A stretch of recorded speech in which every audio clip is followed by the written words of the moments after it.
Strategic में एक बार फिर से आपका स्वागत है। तो शुरू करते हैं आज है 14 नवंबर 2022 और 14 नवंबर 2022 के मोस्ट इम्पोर्टेंट करंट अफेयर्स की शुरुआत करते हैं। तो देखिए आज का पहला प्रश्न। तो अभी हाल ही में राज्य सरकार ने बेटियों को आत्मनिर्भर बनाने के लिए कौन सी योजना शुरू की है। तो दोस्तों, सरकार समय समय पर कई योजनाएं शुरू करती हैं, खासकर महिला व बेटियों के हित में। तो क्या है देखिए इसके बारे में। तो अभी हाल ही में राजस्थान सरकार ने बेटियों को आत्मनिर्भर बनाने के लिए एक योजना शुरू की है जिसका नाम है राजस्थान शुभ शक्ति योजना। तो क्या है ये देखिए, राजस्थान शुभ शक्ति योजना। तो इसमें बेटियों को आत्मनिर्भर बनाने के लिए सरकार ने राजस्थान शुभ शक्ति योजना चलाई है। और इसमें इसमें कौन कौन शामिल हो सकते हैं। तो इसके लिए देखिए, तो इसमें श्रमिक आवेदकों की बेटियों को शिक्षा, यानी कि जिन बेटियों के माता पिता श्रमिक हैं, मजदूर है, दिहाड़ी मजदूरी करते हैं, उनको शामिल किया गया है। और क्या है देखिए इसमें, तो इसमें श्रमिकों की बेटियों को शिक्षा, व्यवसाय और शादी के लिए 55,000 रुपए की इसमें सहायता मिलती है। किस योजना के तहत? राजस्थान शुभ शक्ति योजना के अंतर्गत। कौन कौन शामिल हो सकते हैं? तो इसमें वे बालिकाएं या वे बेटे शामिल हैं जिनके माता पिता श्रमिक हैं, दिहाड़ी मजदूरी करते हैं आदि इसमें शामिल हो सकते हैं। और सरकार उनको 55,000 रुपए की सहायता दी जाए। शादी के लिए उनको 55,000 रुपए की सहायता दी जाती है। वहीं आगे आज का दूसरा प्रश्न देखें। तो अभी हाल ही में चर्चा में रहा जवाई बांध पुनर्भरण, जो कि पश्चिमी राजस्थान में आता है, पाली जिले में आता है, गोरिया गांव की पहाड़ी के निकट स्थित है और अरावली की पहाड़ियों के सन्निकट आता है। वहीं देखें तो जवाई बांध पुनर्भरण के उद्देश्य से किन दो नदियों पर बांध बनाने की घोषणा हो चुकी है। यानी कि समय समय पर जब जवाई बांध भरता है तो पानी की मांग बहुत उठती है, क्योंकि यह जवाई बांध 3 जिलों पर खासकर विशेष प्रभाव डालता है, जालोर, पाली और सिरोही। वहीं देखें जवाई बांध का मेन उद्देश्य इसका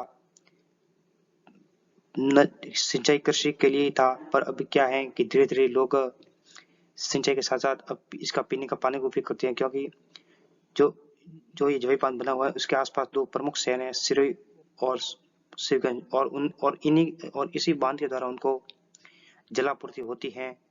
वहीं देखें तो अभी हाल ही में चर्चा में रहा जवाई बांध पुनर्भरण उद्देश्य किन दो नदियों पर बांध बनाने की घोषणा की है। तो यह है एक तो सई नदी पर और एक साबरमती पर दो बांध बनाने की घोषणा हो चुकी है। तो क्या है देखिए इसके बारे में। तो अभी हाल ही में सई नदी पर सई बांध, यानी कि जो सई नदी है जो कि उदयपुर के कोटला तहसील में आती है, तो इस पे क्या है कि सई के बांध के डाउन स्ट्रिप ये स्ट्रिप है, ये ठीक है, ये डाउन स्ट्रिप में एक बांध बने जाएगा और जिसकी क्षमता 2364 MCFT होगी। यानी कि सई नदी है जो उदयपुर में बहती है और उसी बांध के डाउन स्ट्रीम में एक और बांध बने, यानी कि सई नदी में एक तो बांध पहले से बना हुआ है और उसी के नीचे ही एक और बांध बनाया जाएगा। और जब ये सई बांध ओवरफ्लो हो जाता है तो इस सई बांध का पानी टनल के द्वारा हमारे राजस्थान के जवाई बांध में पानी आता है। और जब ये ओवरफ्लो हो जाता है तो इसका अधिकांश पानी व्यर्थ ही बह जाता है, जो कि एक बहुत ही नुकसानदायक स्थिति है। वहीं देखें साबरमती नदी पर बांध। देखिए साबरमती नदी पर कोटला तहसील में साबरमती नदी पर भी बांध बनेंगे और इसकी क्षमता होगी 3,920 MCFT। यानी कि साबरमती नदी पर भी एक बांध बनेगा, क्योंकि साबरमती ये भी एक उदयपुर से निकलती है और ये गुजरात की प्रमुख नदी है। क्योंकि जब ज्यादा बारिश होती है दक्षिण राजस्थान में तब साबरमती नदियां ओवरफ्लो हो जाती है और उसका पूरा का पूरा पानी या आधा तो व्यर्थ ही बह जाता है और ये साबरमती के द्वारा नदी में बहकर खंभात की खाड़ी में गिर जाए, जो कि एक पानी का बिल्कुल उपयोग नहीं होता। और इसी को मद्देनजर रखते हुए सरकार ने अब सई नदी पर एक स्ट्रेट बांध बनाकर और साबरमती नदी पर एक बांध बनाकर जिसकी क्षमता होगी 3,920 MCFT। और इस योजना में जवई बांध पुनः भरण योजना में कुल 2554 करोड़ रुपए स्वीकृत हुए हैं। वहीं देखें क्या है खास इन दोनों में, तो देखिए सई नदी व साबरमती नदी पर बनने वाले दोनों बांध आपस में टनल से जुड़े, आपस में टनल यानी एक सुरंग के माध्यम से जुड़े रहेंगे और दोनों बांधों में 6,284 MCFT पानी जमा होगा। यानी कि खाली समय में भी इन दोनों बांधों के अंदर 6,284 MCFT पानी बचा होगा, जो कि एक देखें तो जब इसकी गंभीर आवश्यकता होगी तब इस पानी का हम उपयोग कर सकते हैं। वहीं आगे आज का तीसरा प्रश्न देखें, तो अभी देखें तो Rajiv Gandhi fintech digital institute, जिसे हम कहते हैं RFI शॉर्ट में कहते हैं, एक विश्वव्यापी व IT फिनिशिंग स्कूल का शिलान्यास कहाँ किया गया है। तो दोस्तों यह एक बहुत ही खास प्रश्न बनता है आने वाले हर भर्ती प्रतियोगी परीक्षाओं के लिए कि Rajiv Gandhi fintech digital institute का शिलान्यास कहाँ किया गया। तो यह दोस्तों हमारे जोधपुर में किया गया है। वहीं इसमें अगर मुख्यतः देखें तो आज 13 नवंबर 2022 को जोधपुर में इसका शिलान्यास किया गया है श्रीमान अशोक गहलोत जी के द्वारा, जो कि हमारे राजस्थान के माननीय मुख्यमंत्री जी हैं। वहीं इसमें क्या क्या है, तो एक तो है UGC और एक है AICTE के माध्यम मान्यता प्राप्त स्टेट पब्लिक यूनिवर्सिटी है। और इसमें क्या क्या खास है देखें तो एक तो है ग्रेजुएट और एक है पोस्ट ग्रेजुएट विद्यार्थियों के लिए डिग्री, डिप्लोमा और सर्टिफिकेट पाठ्यक्रम और डॉक्टरेट रिसर्च प्रोग्राम होगा इसके अंदर। किसमें, ये Rajiv Gandhi fintech digital institute में। वहीं देखें तो विश्व प्रसिद्ध कंपनियों की साझेदारी के साथ एडवांस डिजिटल और फिनटेक कोर्स कराया जाएगा। वहीं देखें तो वैश्विक स्तर पर मान्यता प्राप्त सर्टिफिकेट होगा और 57 एकड़ में फैले प्रस्तावित Rajiv Gandhi fintech digital institute campus और इसकी लागत है कुल 672.45 करोड़ रुपए हैं, जो कि सरकार ने इसका शिलान्यास किया है। और इसमें ये सब शामिल होंगे, जो कि एक बहुत ही बढ़िया कार्यक्रम है। वहीं आगे आज का चौथा प्रश्न देखें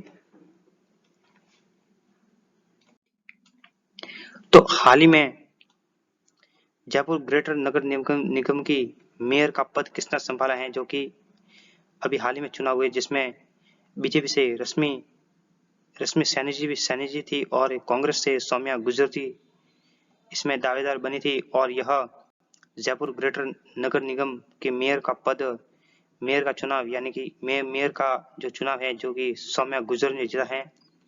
तो क्या है देखिए, तो जयपुर ग्रेटर नगर निगम में सौम्या गुर्जर जी ने तीसरी बार मेयर की कुर्सी संभाली है, यानी कि ये 3 बार विजेता हुई है, तीसरी बार है।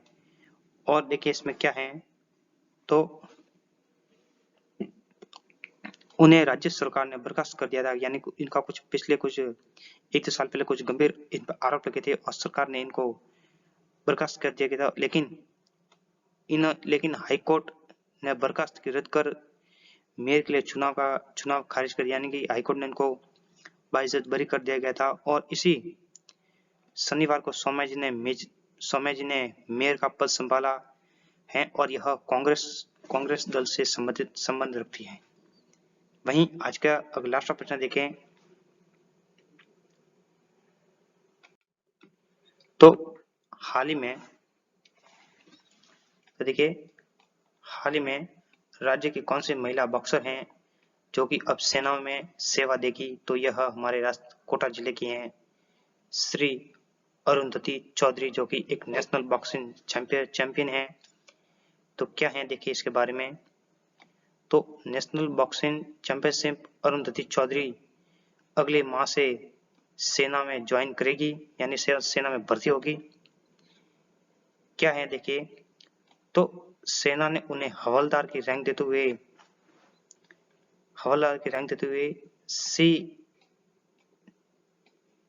हवलदार की रैंक देते हुए CMP सेंटर बेंगलुरु में ज्वाइन को कहा है, यानी कि बेंगलुरु में सबसे पहले ज्वाइन होंगे।